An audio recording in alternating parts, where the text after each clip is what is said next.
Hewan endemik Sulawesi jenis macaca maura ini muncul di pemukiman warga pesisir sejak 2 bulan terakhir. Kera hitam ini sering mengganggu nelayan yang hendak melaut. Selain itu, kera hitam ini masuk ke rumah warga, bahkan warga mulai resah lantaran mereka takut kera hitam ini menyerang anak-anak. Warga mengaku tidak mengetahui penyebab kemunculan kera hitam ini di daerah pesisir lantaran habitat kera hitam ini berada di pegunungan Kars Maros. Warga berharap agar pihak terkait dapat mengevakuasi kera hitam ini. Saya merasakan ya, karena pertama dia sering naik di rumahnya orang. Iya. Yang kedua takutnya anak-anak sering ganggu toh. Takutnya nanti anak-anak kan kalau ada di sini anak-anak pada datang di situ Ganggu.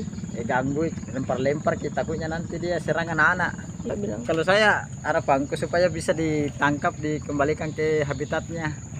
Ya, karena takutnya nanti ada masyarakat tidak sengaja atau sudah dikasih sekali itu nabuni atau bagaimana kah? Oh iya. Iya, takutnya begitu karena sudah banyak masyarakat sekarang sudah resah.